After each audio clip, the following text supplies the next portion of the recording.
esengo ya koyeba ke boza tellement ebele ya kolanda solo la plus ya mokola lelo yango ebandi mbote na bino. Lutte contre drépanocytose, prise en charge ba malade nezalaki au centre. Il y a échange entre la première dame, Madame Denise Nyakiro Tshisekedi, et la première ministre Judith Suminwa Tuluka mokola lobby na primature bozobalite.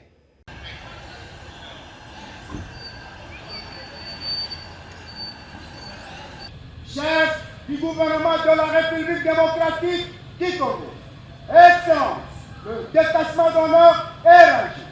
Premier ministre Judith Suminwa Tuluka azalaki na séance de travail lobby eleki na primature na la distinguée première dame maman Denise Nyakiro Tshisekedi, épouse ya chef de l'État son excellence Félix Antoine Tshisekedi Tshilombo. Au cours ya échange na bango ba préoccupation importante concernant Fondation Denise Nyakiro Tshisekedi pe soutien gouvernemental na programme Excellencia ainsi que prise en charge ya ba personne oyo ba souffraka na drépanocytose. Et Sengeli Boye Bake déjà, moko ya bakomba, ya la première dame sur accès, ya ba femme na ba poste à responsabilité na ba différentes institutions ya mboka et porta déjà ba fruit au sein ya gouvernement soumis moi.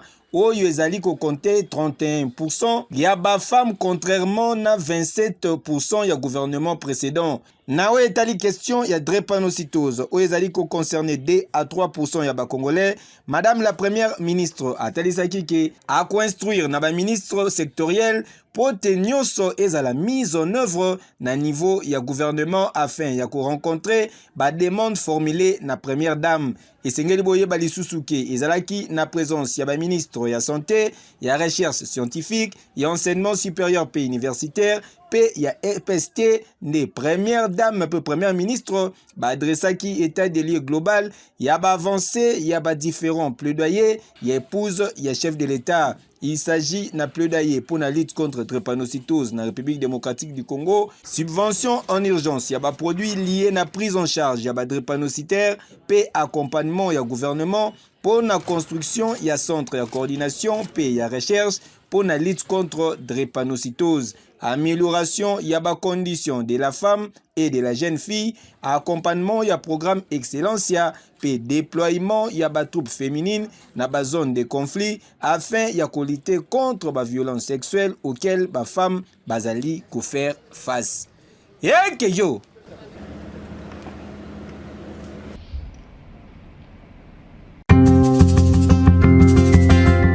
Na Lubumbashi, autorité urbaine na pekisi kokota ya moto na centre ville bozo ba détail na élément oyo.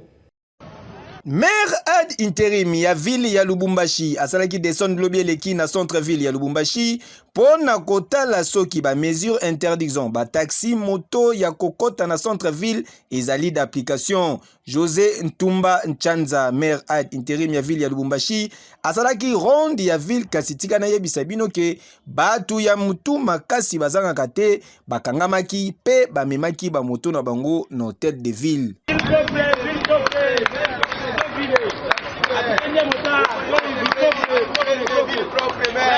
Tangu azwaki maloba maire ad intérim ya ville ya Lubumbashi a sensibilisaki ba motard po bayeba na ko respecter bisika bakateli bango pe ba se conduire en responsable. Ya kwanza tulipikia mbele asante. Amba ya kwanza kusema tutipiki mbele shime mikono parce qu'on respecter ile mitindo. Jana muranyo tulisema tunayua ba motar ni ba responsable. Muma motar wetu pale tunajua amkalake ba infiltre. Na ba motar pale tunajua kama autorité anasema kintu wanafataka. Voilà aujourd'hui tulisema na munafata. Na mutangaria ma mesure tunabeba aina ma mesure ya kusema ya kuminyonga sana. Ni ma mesure mwa tunaleje ndio ya nini na mwe mkwe satisfait na ba autorité nabo bafanya nini bakwe satisfait. C'est pourquoi tunabeba ima limite tunampatia. Ile tunamilomba katikati yetu musha kuingia ba infiltre. Bale ba infiltre mushibatie fashi. Na ule atadiazarte kwenda à l'encontre na décision ya autorité. Place yake ni Kasapa na Kanyama Kasese. Kati ba motar bale shi tunajua amuna ba irresponsable. Bote ce sont des responsables, c'est pourquoi on a remarqué journée à leo. Kwa shipo police kubasukuma, kwa shipo force kubasukuma, bo benye bana respecter bana ruzia ma mesure ile turibeba. Ndio kama maana tunempikia asante sana na muendelee kusuivre ile ma mesure tushakubeba. Mushatie fashi kuba ennemi. Bale ba ennemi bene tatazo kusalir reputation ya ba motar. Banze kudipomoa bo benyewe avant que l'État anze kubakamata. Na kama tunabakamata place yabo ni Kasapa Kanyama Kasese. Tunampikia asante sana mujipange vile banampatia kuba president ma association yenu asante sana. Maire ad interim ya Lubumbashi asukisaki pona kotalisa ke ba service ezali kolandela application ya mesure oyo na professionnalisme nyonso. Une semaine et demie tubatia temps ya kubeba ma précaution ya bojo kwenda ma limite ile tutaki. Alors, vous êtes dans l'encontre, arrêtez ces motos et vous amenez ça ici. Dans Dieu, vous récupérez, il faut que tu aies 10 jours, Dieu a besoin de vous maman. La foule, tu as tout un message pour les passagers. Bala ta jazarde kupanda mamoto. Bala bakinyon ou bakinyon. Batapanda pa mamoto. Nabo bataza kubabamba. Alors, évitez ya kupanda tena mamoto kuingia nayo mu centre ville. Mheshimiwa malimite ile autorité ya l'État. Esengeli boyeba ke mesure oyo ezwami non seulement pour na ko résoudre ba question ya embouteillage na centre ville kasi pe pour na ko réduire ba accident de circulation oyo esalami mikolo oyo na ndenge ya kosakana te likolo ya bikumbela mwanza ya ba motar. Eke yo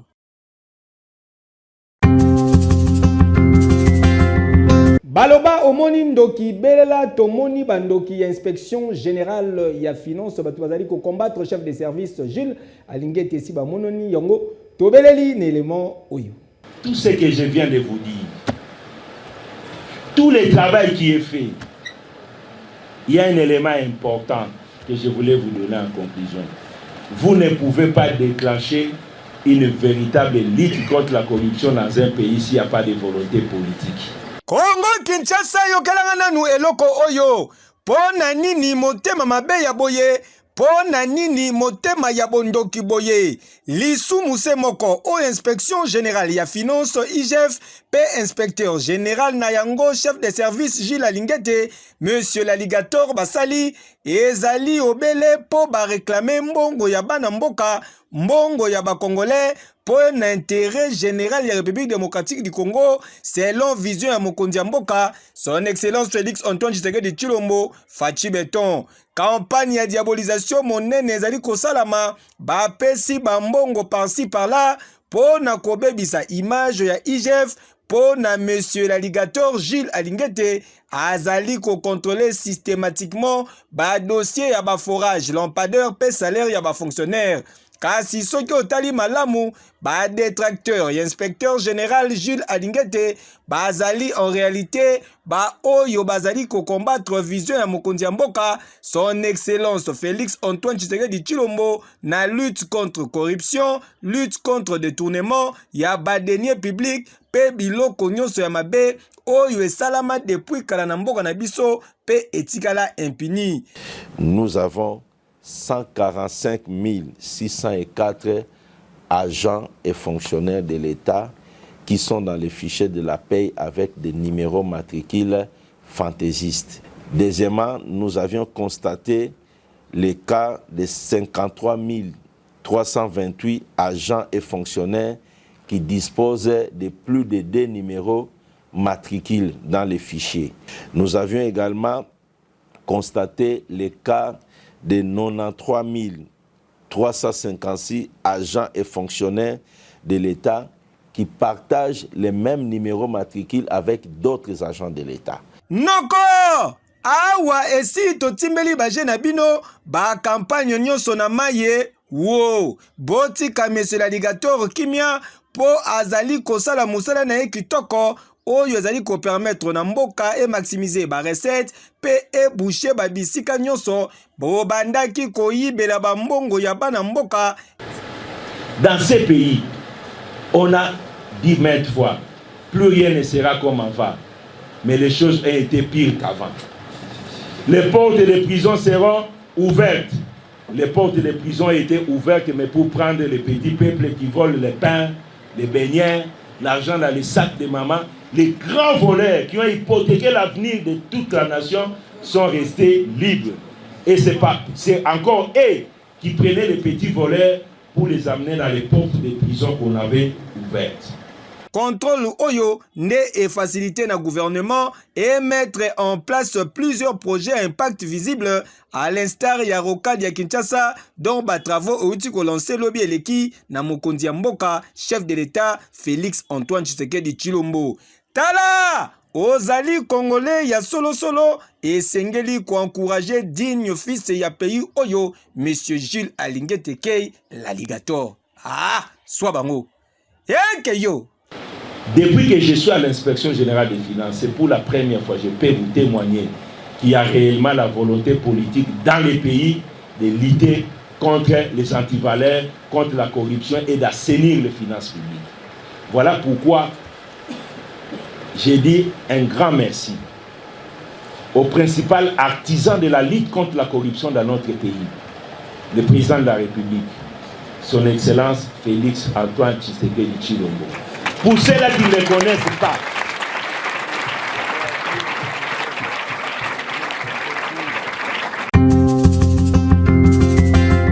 sous la coordination, il y a Ado Mosha, la team CPA, Mokola Lobby, va échanger qui na leader, na bango, mentor, na bango, arrobas, Mukuna, les parzuria de la République, autorité morale, il y a jeunesse congolaise, vous avez des détails, nélément.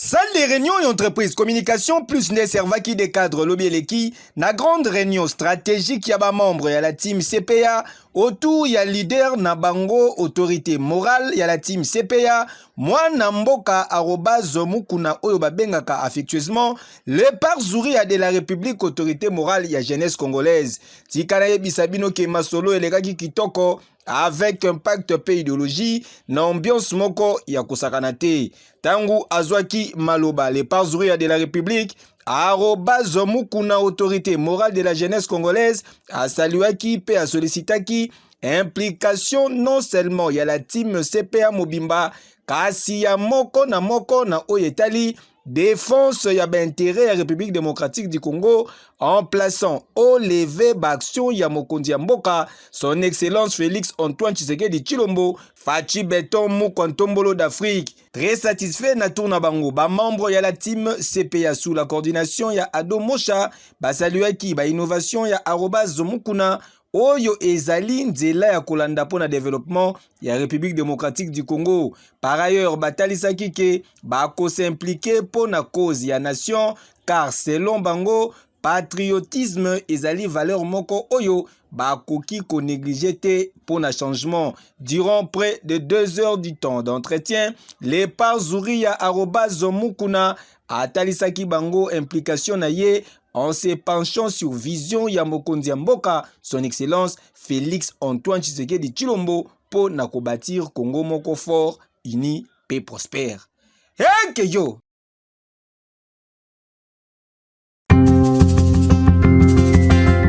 Na quartier Kauka na commune ya Kalamu soki otali malamu komona batu oyo basalaka rebobinage na cadre ya article 15 débrouillez-vous pour vivre Fiston Pero azalaki na sima na bango bozo ba détail. Baboyi sopeka veut dire sombelanga ipesanga kabelanga bana mibali oyo bozali komona awa bazali ba père de famille bango bazali na touche ya rebobinage na ndenge ya kosakana te yango nde musala e permetaka bango ba vivre pe ba s'occuper na ba famille na bango.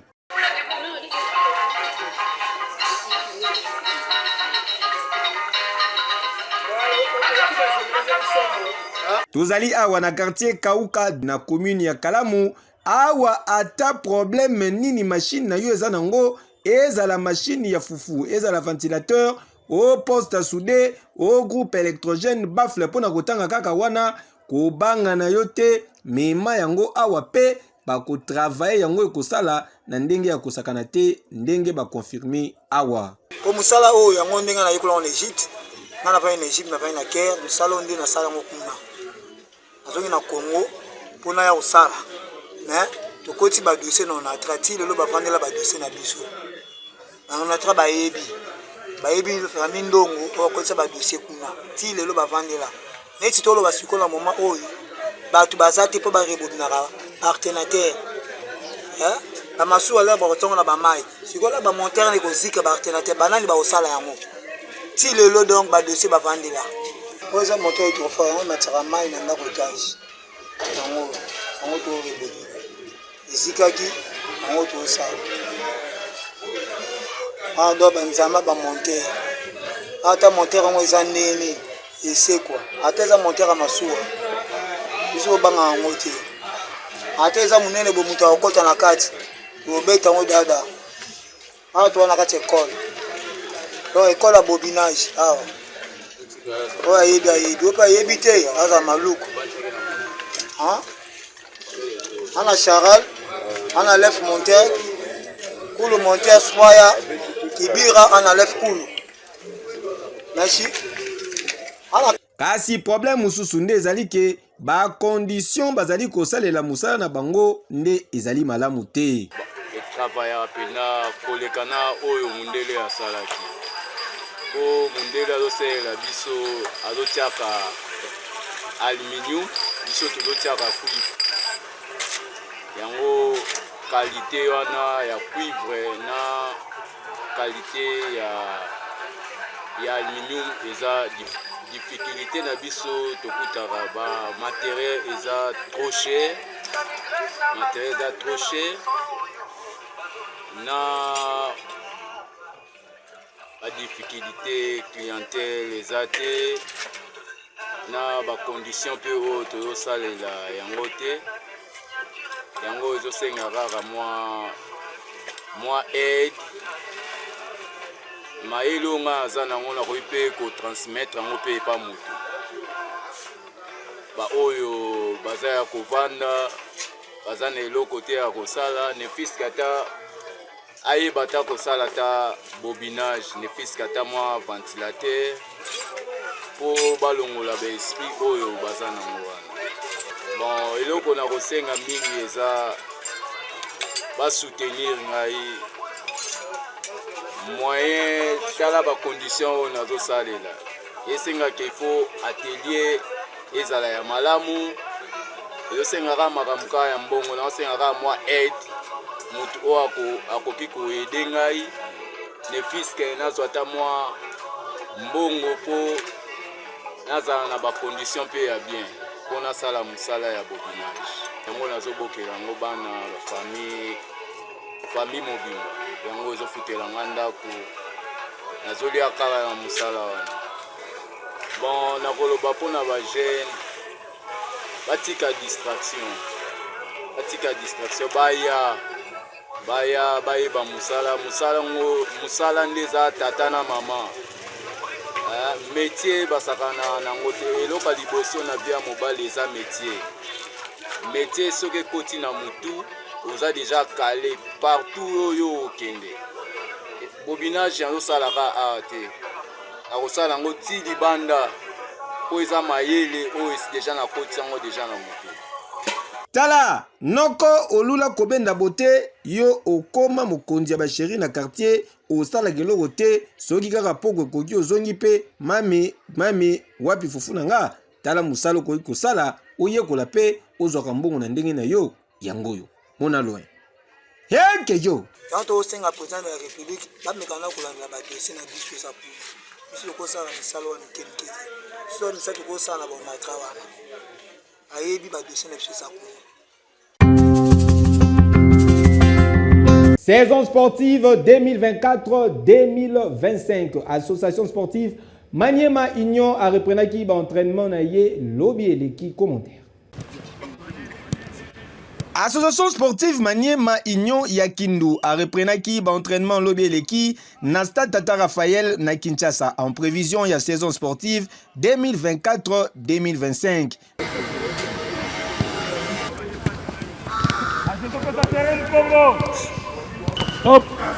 Noyau y'a ancien joueur pe quelques nouveaux recrues ne cause à la force y'a ba unioniste na prochaine saison sous l'égide ya coach Papi Kimoto o y'a cause à la seconde na nouveau premier assistant Zola Di Dora. Ouais, tous sont là sauf il y en a un récalcitrant.